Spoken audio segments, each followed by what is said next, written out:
Sir আসেন আসেন এমনি আসেন স্যার। কি লাগবে স্যার বলেন। আপনাদের কাছে কি ব্র্যান্ডের কোনো প্যান আছে? আছে স্যার। কি প্যান দেখো স্যার? দেখান দি দুটো ব্র্যান্ডের প্যান দেখান তো। এই কালারটা দেখাবো স্যার। দেখান তো এক পিস দেখান।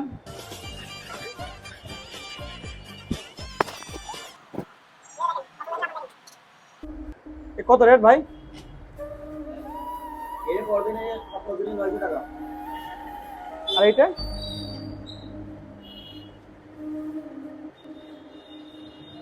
এর 1000 টাকা না ভাই এই আর একটু ভালো তো দেখান ভাই, এ চলবে না। দাদা তুই কি দেখাচ্ছিস? তুই আসলে এখনো ব্যবসা শিখলি না রে, তুই বুঝতে পারছিস না কিরকম লোক লোক বুঝে প্যান দেখা দেয়, পাগল জিনিস কেমন দেখা লোক দেয়। রাখছেন ভাই, কাস্টমার চেনে না। দেখ দাঁড়া, এটা দেখা, এটা দেখা, এটা দেখা, দেখা দেখা, এটা দেখা।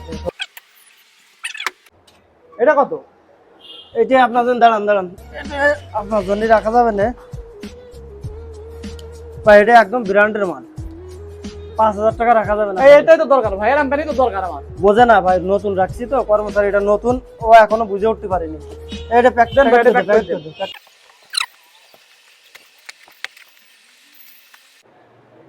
নেন ভাই, আচ্ছা ভাই আবার আসবেন ভাই, আবার ঠিক আছে ভাই। এই তো ভাই। আচ্ছা ভাই ঠিক আছে, আচ্ছা ভাই, ভালো তাহলে। থাকেন ভাই, আচ্ছা আবার আসবেন। আমি তো 800 1000 টাকার প্যান দেখাইলাম, ওনার তো পছন্দ হলো না। আপনি 400 টাকার প্যান দেখাইলেন, ওনার এক চান্সে পছন্দ হয়ে গেল। এর কারণটা কি?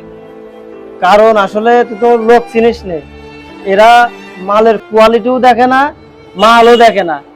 এই যে তুই 800 টাকা 900 টাকার প্যান দেখালি, সে পছন্দ করলো না, কিন্তু আমি 400 টাকার প্যান এসে 5000 টাকা চালাম, এক চান্সে পছন্দ করলো। এটা যেটার দাম বেশি সেই জিনিসটাই নেবে, মালের কোয়ালিটি খারাপ হোক ভালো হোক এটা তারা দেখে না।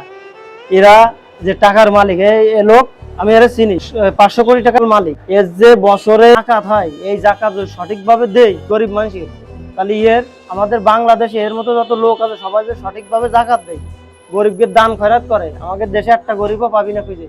দুইরা আসলে যে 1 টাকা জাকাতও দেবে না, গরিবকে সহযোগিতাও করবে না, কারোর হেল্পও করবে না, কিন্তু যে কোনো জিনিসের দাম বেশি, 5 টাকার জিনিস 50 টাকা ওর কাছে চাবি, তাও তারা তাদের কিনবে, কিন্তু সামনের পাতে গেলে এরা সহ্য করে না, পিছনতে 1000 কোটি টাকা গেলেও এদের সমস্যা নেই। এদের কাছে এইভাবে নেওয়াই উচিত।